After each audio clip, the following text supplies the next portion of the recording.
Olá, meus amigos, minhas amigas, meus colegas de trabalho, mais uma vez aqui para o Pão do Palhaço, as coisas efêmeras da vida e também algumas coisas importantes, né?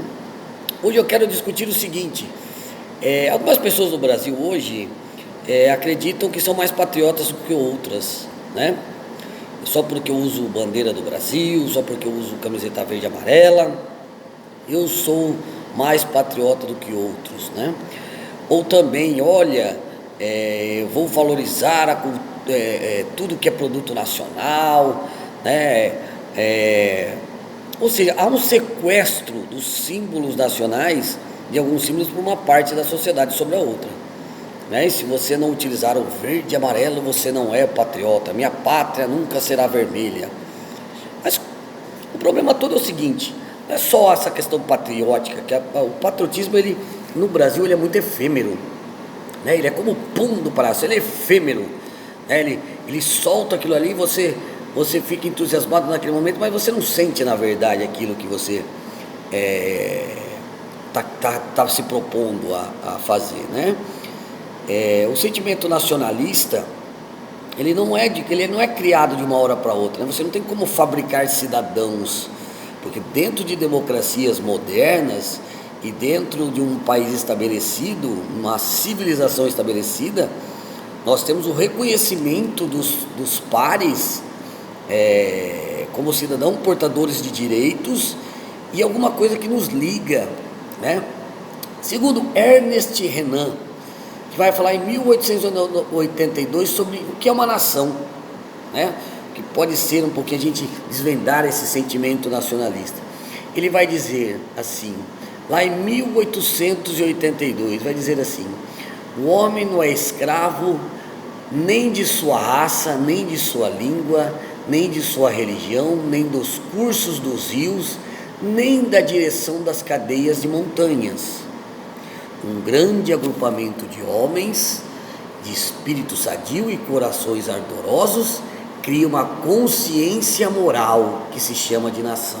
Uma consciência moral, ou seja, a noção que nós fazemos parte de uma coletividade. Ele vai dizer: enquanto puder provar sua força através dos sacrifícios que exige a abdicação dos indivíduos em prol de uma comunidade, essa consciência moral será legítima. Ou seja, nós pensamos simplesmente direitos e não pensamos deveres com a nação. Como que nós podemos ter deveres com a nação? E nós estamos vendo um pouquinho nesses últimos dias, né? Nesses últimos anos, e principalmente com relação à pandemia. Amigos, uma pandemia, um momento de crise exige sacrifícios, mas nós não podemos sacrificar a população que já está sofrida. Nós não podemos sacrificar a população que já está sofrida, mas nós temos que sacrificar alguns direitos, principalmente em direitos individuais, em prol de uma comunidade. É isso que ele está falando, ó. Enquanto puder provar sua força através dos sacrifícios que exige a abdicação dos indivíduos em prol de uma comunidade, essa consciência moral será legítima, terá o direito de existir. O que a gente viu na pandemia é o seguinte: as pessoas dizendo: olha só, vocês são culpados pela crise econômica porque vocês vieram com essa noção de a economia a gente vê depois. Não é isso, meus amigos. Nós tivemos que fazer sacrifícios nessa pandemia, e os direitos individuais não podem estar acima dos direitos coletivos. É esse sacrifício que nós tivemos que fazer. Tivemos que fazer um sacrifício de ficar em casa para não transmitir doença. Isso é o mínimo. Por quê? A saúde é um direito, e você não pode ultrapassar esse direito coletivo.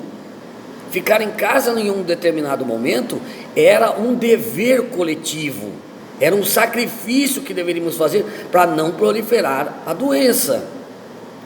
E ele vai dizer assim, o Ernest Renan: se surgem dúvidas quanto às fronteiras, consulte as populações envolvidas. Elas têm bem o direito de ter opinião na questão. Ou seja, fique em casa. Você que não podia ficar em casa, as pessoas que não podiam ficar em casa sofreram.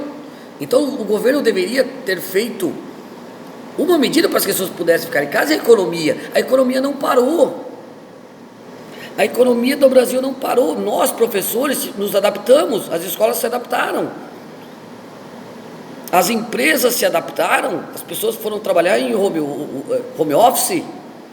Quantas profissões não foram para o home office? Quantos restaurantes não fizeram delivery? Obviamente que nós tivemos perdas, sim, mas nós devemos ter planejado. Mas nós temos que pensar um pouco isso, sobre fazer sacrifícios em nome de uma coletividade. E a coletividade é o que estava importando, porque não havia e não há outra saída a não ser fazer isolamento. E não adianta vir com essa de isolamento vertical, porque a curva de infectados, de pessoas que estavam sendo internadas, abarrotando o sistema de saúde, era enorme. A curva era ascendente. Então fica esse ensinamento do Ernest Renan, que um grande agrupamento de homens de espírito sadio e coração ardoroso cria uma consciência moral que se chama nação. Enquanto puder provar sua força através dos sacrifícios que exige a abdicação dos indivíduos em prol de uma comunidade, ou seja, enquanto tiver pessoas que deem a vida e saibam que são direitos e deveres, essa sociedade tem o direito de existir, como diria Ernest Renan. Um beijo no coração, ficamos por aqui e até o próximo vídeo.